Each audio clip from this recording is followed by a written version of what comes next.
안녕하세요. 금요사건 파일 디바제시카입니다. 2011년 6월 19일 새벽 2시 25분 경기도 시흥경찰서 소속 정왕지구대에 한 통의 짜증 섞인 신고가 걸려왔습니다. 여기 정왕동의 A아파트인데요. 이 새벽에 밖에서 어떤 남자랑 여자가 심하게 싸워요. 애인인 것 같은데 시끄러워서 잠을 잘 수가 없어요.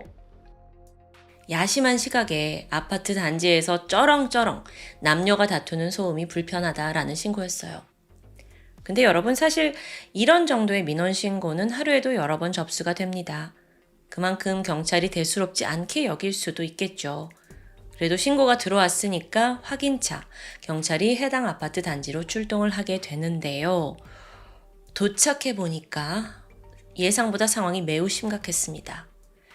단순 연인 간 다툼 수준이 아니었고 이미 강력 사건이 벌어진 끔찍한 현장이 펼쳐져 있었죠. 보니까 아파트 출입구 앞에 여성 한 명이 피를 흘린 채 쓰러져 있어요. 온몸 이곳저곳 칼에 찔려서 혈흔이 난무했죠. 급히 경찰이 달려가서 응급처치를 하려고 했거든요. 근데 이미 목, 복부, 옆구리에서 많은 피가 쏟아지더라고요. 곧이어 119가 도착을 했고 그녀는 병원으로 이송되는데 결국 사망하고 맙니다. 결정적인 사인은 목 부분의 자상이었습니다.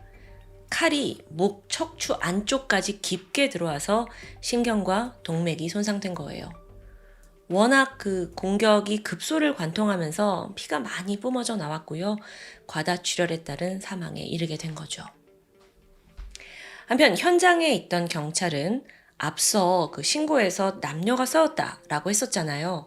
이걸 토대로 해당 남성을 유력 용의자로 지목합니다.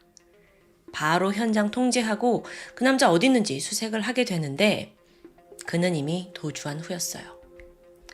어쨌든 일단은 경찰이 좀 관련된 증거를 찾기 위해서 현장을 둘러보게 돼요.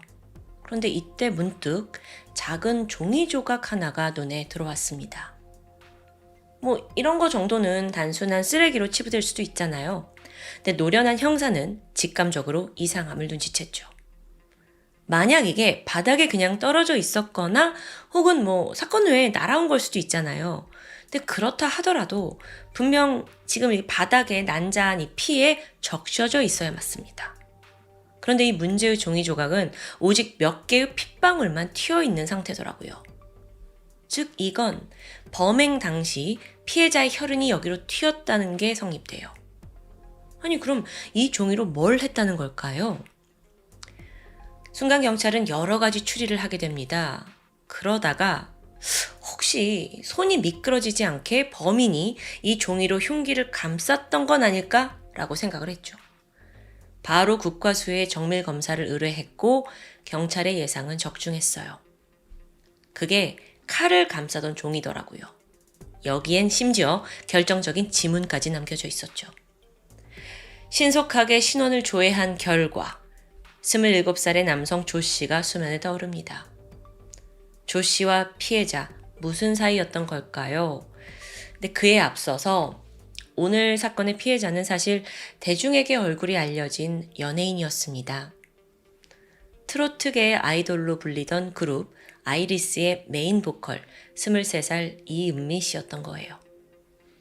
그녀는 사건으로부터 11년 전인 2000년에 음악 경연 프로그램에 등장을 했고요.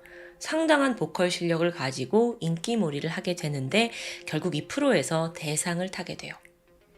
이후 2005년에 3인조 여성 트로트 그룹 아이리스로 데뷔를 합니다. 1집 싱글 앨범 메시지 오브 러브를 시작으로 해서 본격적인 방송 활동을 이어가게 되죠.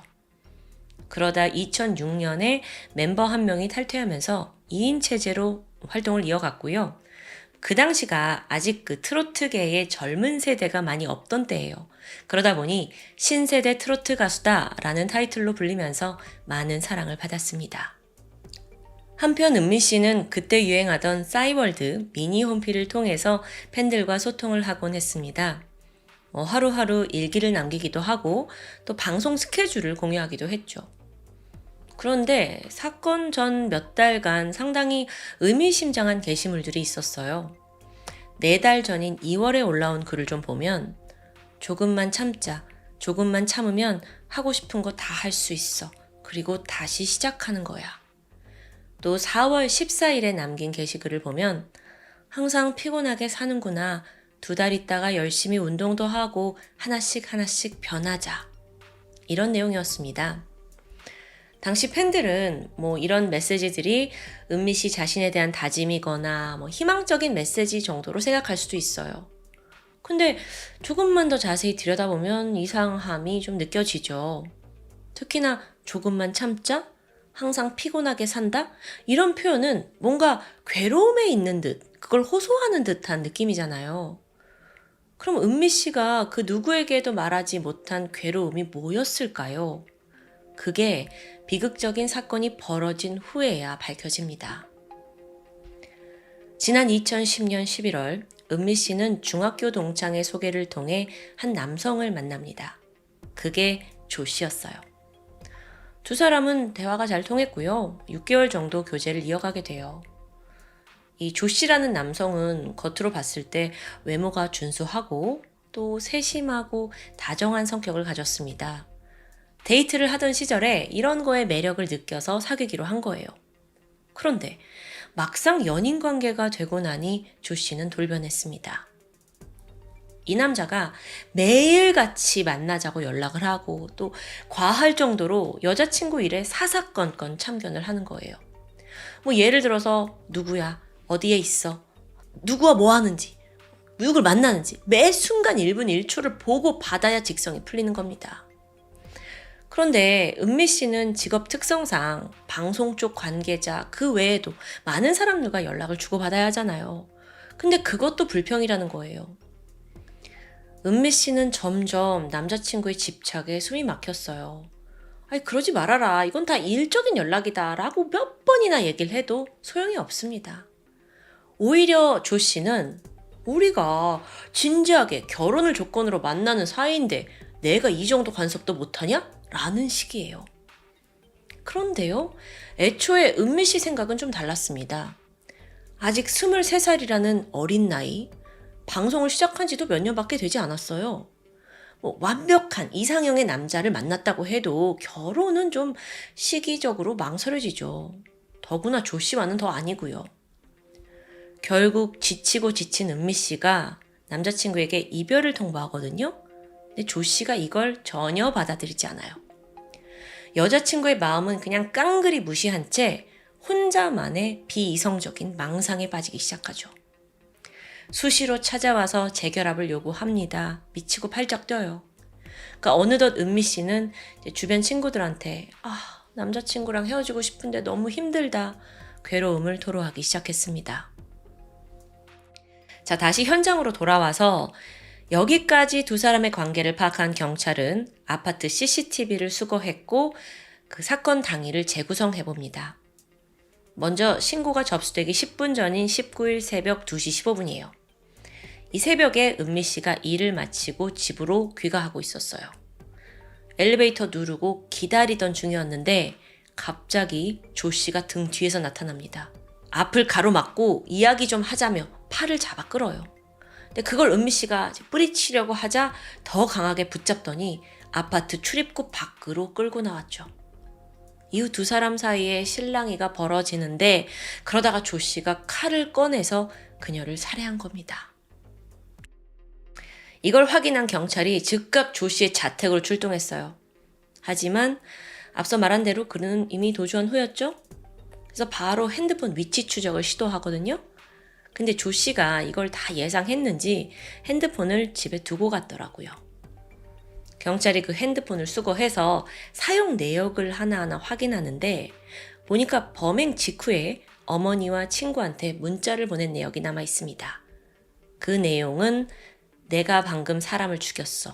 이제 힘들어서 못 살겠어. 거의 자백이었어요. 자, 그런데요. 사실 이 조 씨라는 사람이 예전부터 굉장히 애착 관계에 집착하는 편이었습니다. 그러니까 여자친구 은미 씨뿐만 아니라 자기 어머니, 자기 친구들한테도 수시로 연락을 하는 편이었어요. 그러니까 조금이라도 사람과 떨어져서 혼자 있는 걸 견디지 못하는 편이었던 거죠.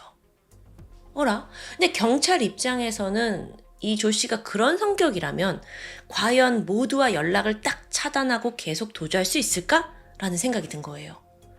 그러니까 그가 머지않아 연락을 취해 올 거다라고 생각한 거죠. 이 예상이 또 맞아떨어졌습니다.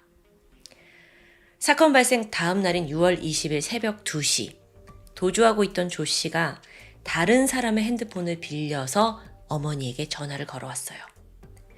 이걸 기다리고 있던 경찰이 빠르게 핸드폰 위치를 추적했고요. 조 씨가 서해안 고속도로 화성휴게소의 상행선 주차장에 은닉해 있는 것을 확인합니다. 새벽 3시 그곳으로 신속하게 달려간 경찰이 드디어 조 씨 검거에 성공합니다.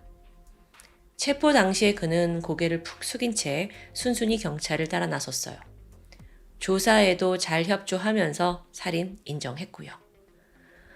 그리고 나서 살해 동기에 대해서는 이렇게 말합니다.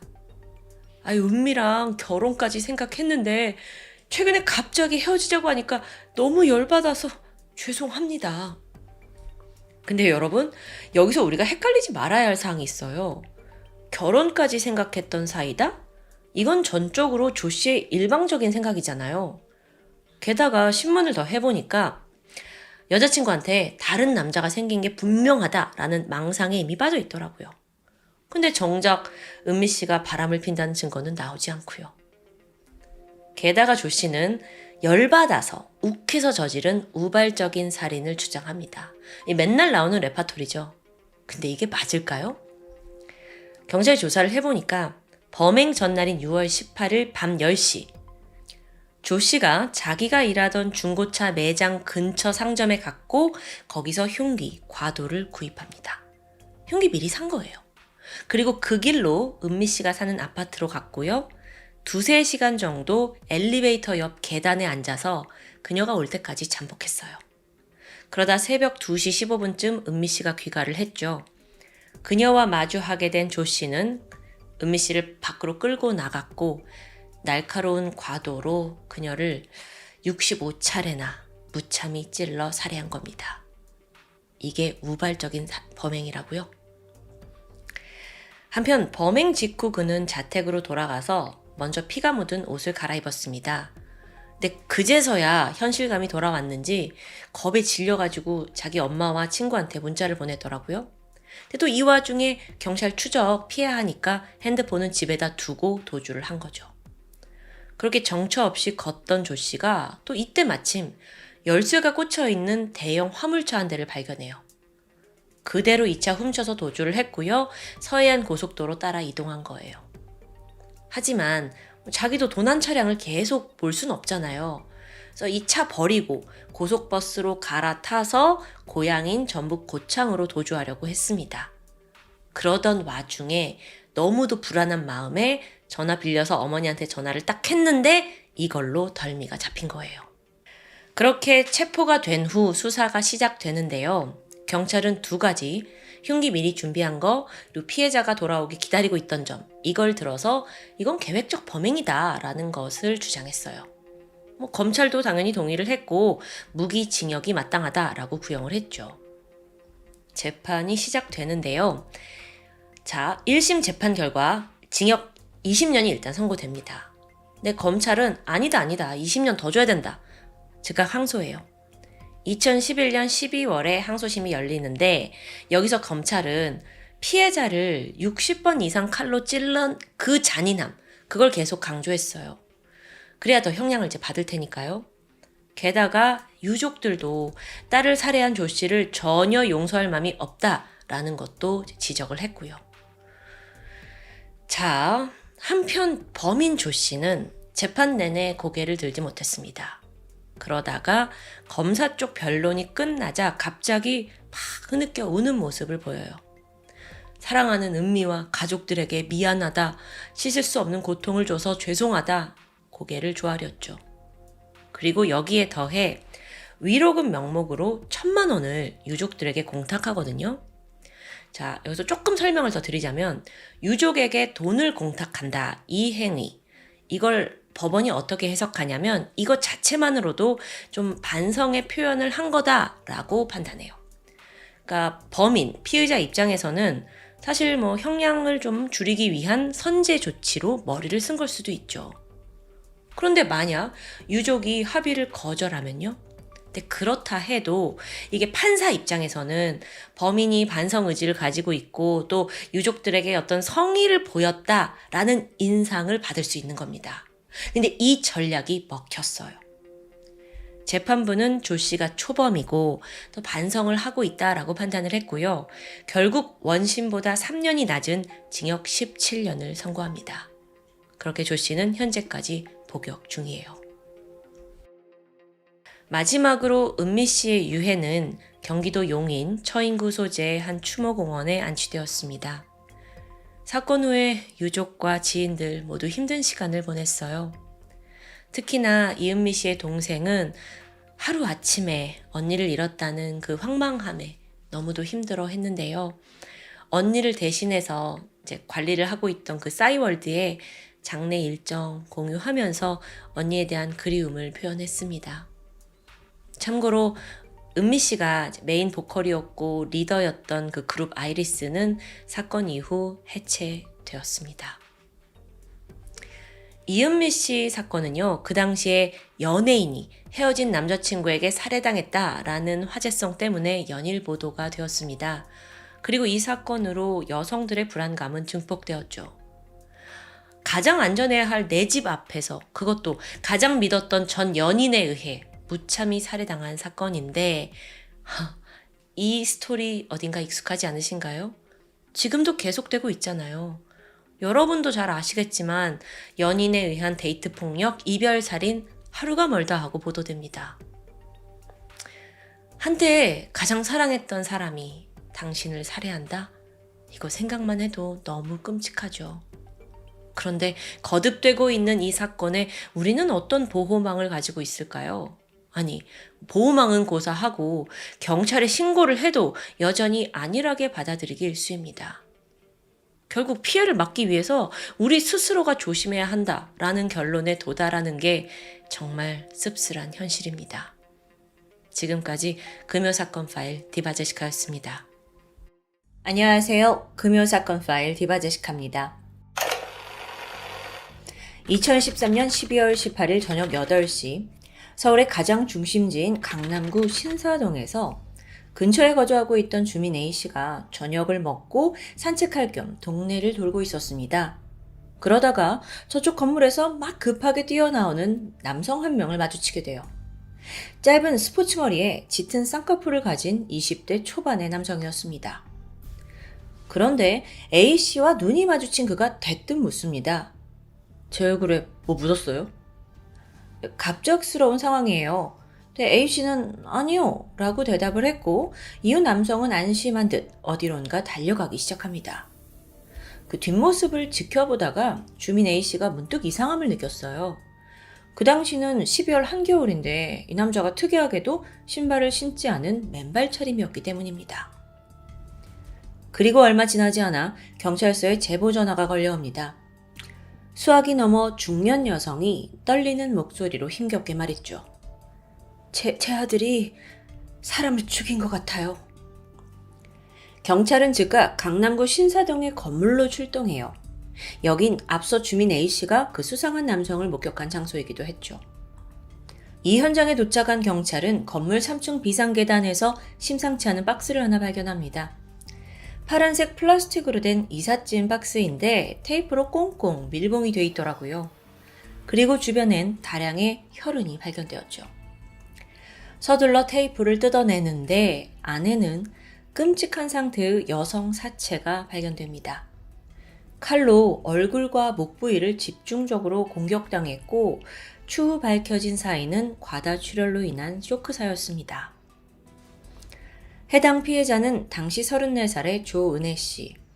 건물 3층 어학원에서 근무를 했는데 퇴근을 하다가 변을 당한 것으로 보여요. 그리고 이후 범인은 빠르게 검거됩니다. 사체가 발견된 지 15시간 만에 경찰은 인근에 있는 중학교 주차장에서 숨어있던 범인을 체포했죠. 그는 22살의 유 씨.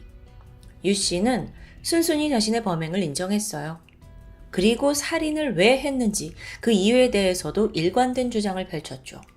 뭐라고 하냐면 제가 은혜랑 3개월 정도 사귀다 헤어졌거든요. 다시 사귀자고 했는데 은혜가 거절하니까 화가 나서 죽였어요. 여러분, 이건 유 씨의 너무도 뻔뻔한 완전 망상에 가까운 거짓말이었죠. 우선 둘의 악연은 4년 전인 지난 2009년으로 거슬러 올라갑니다. 당시 피해자 조 씨는 충북 음성군에 있는 대안학교에서 상담교사로 재직 중이었는데 워낙 성품이 곱고 또 친절한 선생님으로 정평이 나 있었습니다. 그래서 많은 학생들이 그녀를 따르고 또 좋아했고요. 당시 18살의 가해자 유군도 그 제자 중에 한 명이었어요.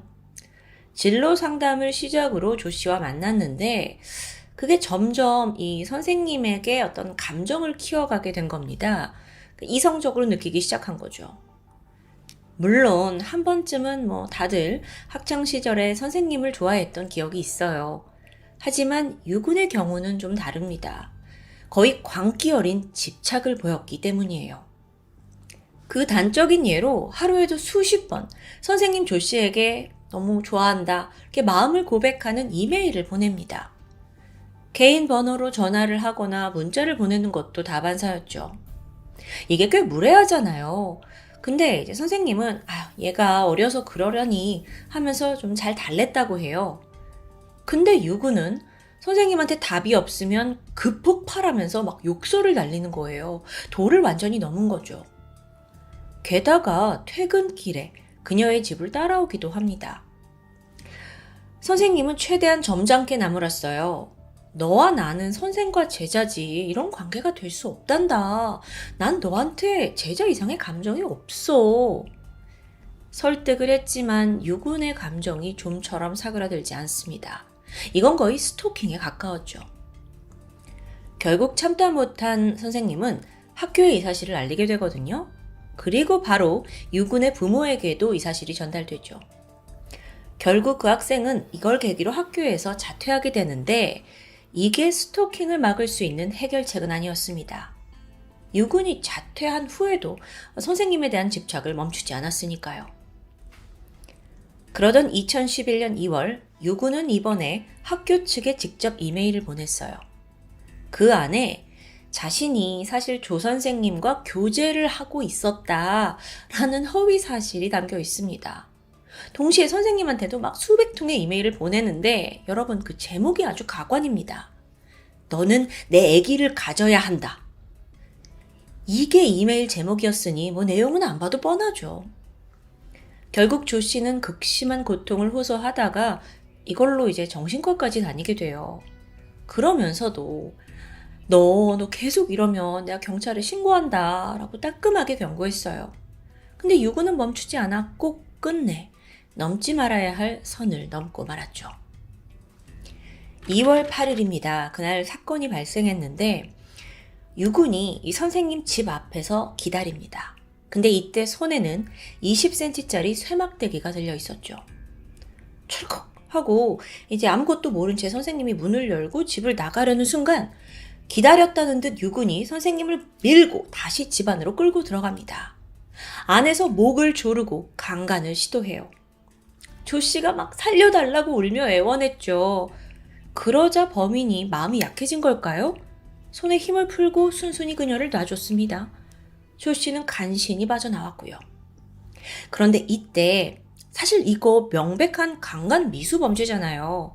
바로 신고를 했으면 좋았겠지만 조 씨는 그래도 선생님이라 이 일로 어린 제자가 전과자가 되는 게 너무도 마음에 걸렸습니다.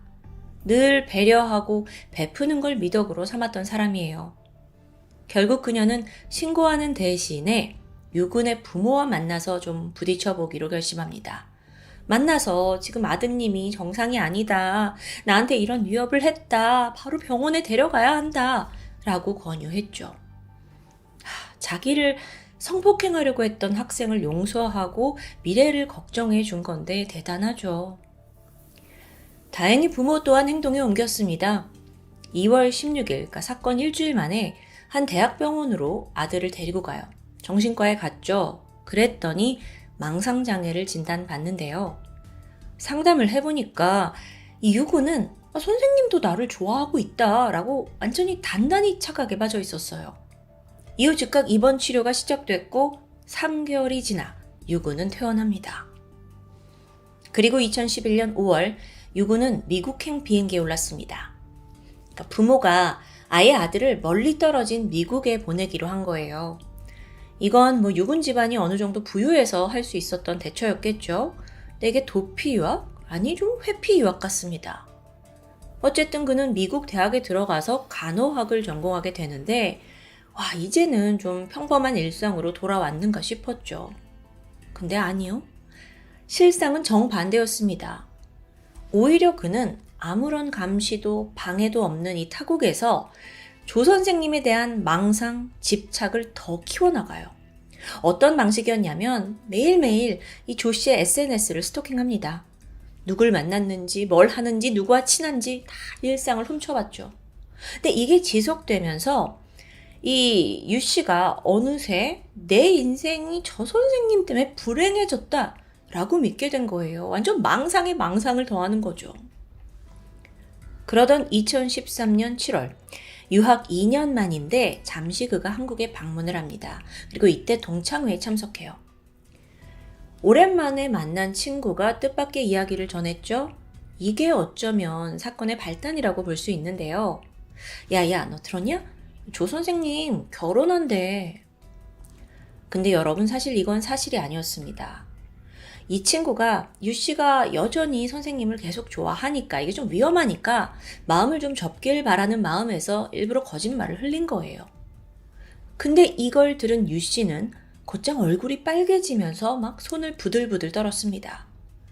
포기할 마음이 아니라 엄청난 분노에 휩싸인 겁니다. 자기는 미국에서 생고생을 하면서 이렇게 불행하게 선생님 SNS나 엿보고 사는데 그녀가 다른 남자와 행복하게 결혼을 한다? 나는 이 꼬라진데? 그때부터 또다시 이메일 테러가 시작돼요. 7월 말부터 11월 중순까지 보낸 이메일만 약 400통. 근데 그 내용도 너무 끔찍하죠. 주로 너를 강간하고 싶다. 너는 내 여자다. 정말 입에 담지 못할 이야기들입니다. 심지어 그녀의 SNS에도 흔적을 남겨요. 방명록에다가 온갖 협박, 악담 남겼죠. 내가 널 기필코 죽일 거다. 또 이런 얘기도 있었어요. 은혜쌤 어디에 있을까? 꼭꼭 숨어라. 머리카락 보인다. 그러면서 동시에 자기 SNS 계정에다가 영화 살인의 추억 포스터와 함께 그녀를 찾아내 반드시 죽이겠다는 다짐을 남겨둡니다. 선생님 조 씨도 이걸 봤어요. 너무 불안했고 결국 SNS를 탈퇴하게 되는데요. 이후 유 씨가 더 집요해집니다. 다른 사람인 척하면서 조 씨의 지인들에게까지 연락을 했어요. 또 그녀가 다니는 교회를 찾아가서 연락처가 뭔지, 직장은 어디 다니는지 막 캐물었고요. 심지어 목사로 재직하던 조 선생님 아버지를 찾아가서 막 무릎 꿇고 앉아서 눈물 흘리면서 제발 선생님 만나게 해달라. 내가 진심으로 용서를 빌겠다고 연기를 펼쳤죠. 그러다 같은 해 12월 유 씨는 아예 미국 학교 휴학하고 한국으로 돌아옵니다.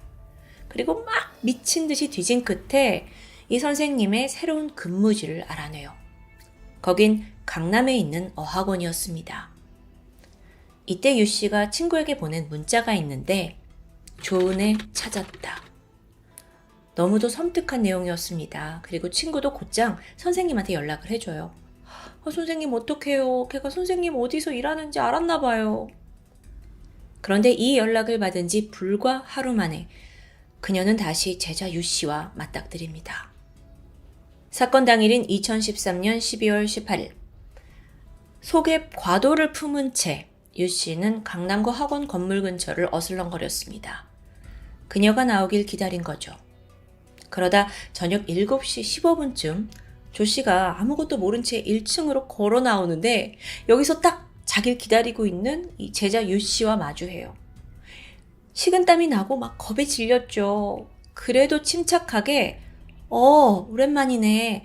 내가 지금 3층에 뭘 좀 두고 왔거든? 잠깐만 올라갔다 올게. 라면서 서둘러 엘리베이터에 올라탑니다.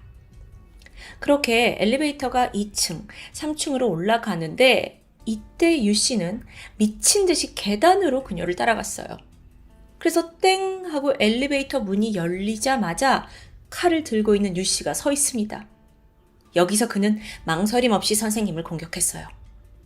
머리, 얼굴, 목, 수차례 거쳐 칼부림이 이어졌어요. 그리고 이때 폭언도 내뱉어요.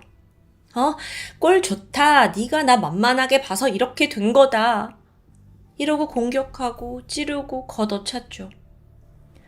결국 조 씨는 피를 흘리면서 현장에서 사망하는데 이유 씨는 여전히 분이 풀리지 않는 듯 시신을 짓밟기까지 했습니다.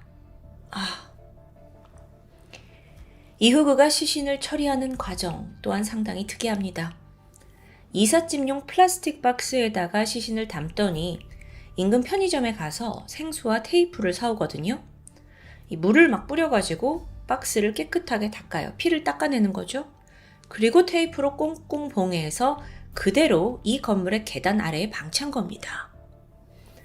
사실 시신을 어디 따로 숨기거나 이 현장 전체를 청소한 건 아니었어요. 이 점이 특이하다는 건데요. 마치 좀 보란 듯이 이삿짐 박스를 둔 것 같아요. 여기에 대해 범죄 심리 전문가는 유 씨가 피해자를 소유하려는 경향이 강하다라고 판단했습니다. 그러니까 범행을 은폐한다기보다는 그저 이 순간 박스를 잘 포장해야 한다라는 행위에만 집중한 것 같아요.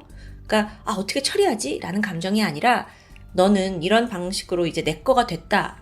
이런 심리랄까요? 이해하기 힘들죠.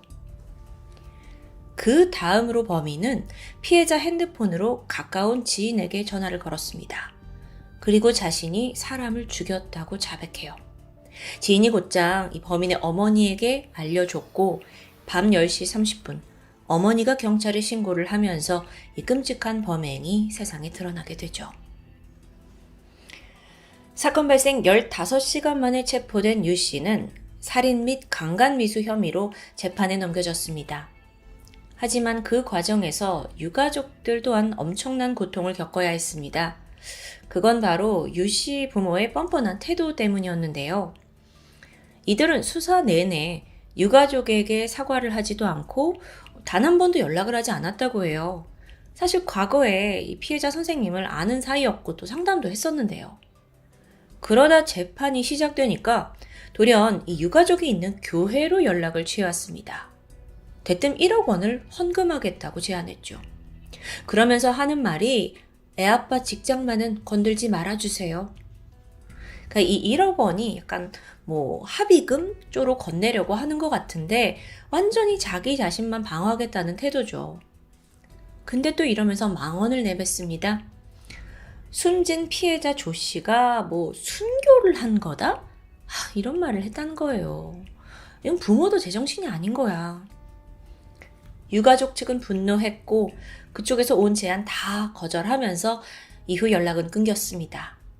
무슨 일이 있어도 선처를 베풀지 않겠다고 다짐했죠. 재판이 시작됩니다. 그러자 범인 유 씨는 심신미약을 주장해요. 네, 예상했던 대로입니다. 그러면서 과거에 그 정신과 입원을 했었잖아요. 그 기록을 근거로 내세웠거든요. 뿐만 아니라 유 씨가 자폐 스펙트럼을 앓고 있으니까 형을 감해달라는 주장. 근데 전문가들이 이 사건 과정을 좀 들어보면 사실 그는 범행 과정 내내 굉장히 침착한 태도를 유지했습니다. 살해한 후에 편의점 가서 생수와 테이프 샀죠. 그 생수로 박스를 닦아낸 것 외에도 자기 몸에 묻은 혈흔도 닦아냈어요. 그리고 또 범행 후에 지나가는 행인한테 얼굴에 뭐가 묻었냐? 라고 묻기도 했고요. 물론 이런 모든 행동이 정상이라고만 볼 수는 없지만 그렇다고 심신미약으로 형을 감형해 줄 수 있을까요? 동시에 범인은 계속해서 반성문을 제출합니다. 이 내용을 좀 보면 부모가 어릴 때 나에게 사랑은 주지 않고 돈만 대줬다. 불우한 유년기 어필하는 거예요. 거기에 더해 남녀가 사귀다 보면 배신당할 수도 있는데 내가 너무 과거에 얽매였다라고 했죠. 아니 이거 아직도 자기가 피해자와 사귀었다고 착각하고 있는 거예요. 정작 이 반성문엔 잘못했다, 죄송하다라는 말은 없었고요. 결국 2014년 7월 29일 그에게는 징역 35년, 위치 추적 장치 20년 부착, 성폭력 프로그램 200시간 이수 명령이 선고됩니다. 휴, 행여나 법망을 빠져나갈까 싶었는데 다행이에요. 참고로 그가 받은 징역 35년형은 당시로서는 유기징역에서 가장 최장기형이었습니다. 하지만 무기징역이 아니었다라는 건 유가족 입장에선 좀 안타까웠는데, 왜냐면 무기징역에 비해서 아무래도 가석방을 받을 확률이 좀 높아지기 때문이죠. 여기에 대해서는 그의 자폐장애가 어느 정도 참작되었기 때문이라고 평가됩니다. 또 나이가 아직 어려서 교화의 가능성이 있을지도 모른다고 판단됐고요. 범인은 근데 이것마저도 억울하대요. 항소했지만 형은 그대로 확정되었습니다. 전 오늘 사건에서 유독 마음이 아팠던 게 수년에 거쳐 자기를 스토킹하고 또 강간까지 시도한 그 제자. 근데 또 제자라는 이유로 막 회유하려고 했다는 그 점이 전 너무 안타까워요. 그만큼 또 배려하는 조씨, 그분의 성향도 잘 이해가 되고요. 선생님으로서 그런 악독한 제자를 용서할 때 과연 어떤 마음이었을지 그 아량을 제가 감히 짐작할 수 없습니다. 그럼에도 불구하고 그 은혜를 살인으로 되갚은 범인. 아니 게다가 사건 이후에 아들만 보호하려고 했던 부모까지 그들에게 묻고 싶습니다. 선생님이 왜 그렇게 죽어야 했을까요? 아무리 생각해도 이유는 없습니다. 지금까지 금요사건 파일 디바제식합니다.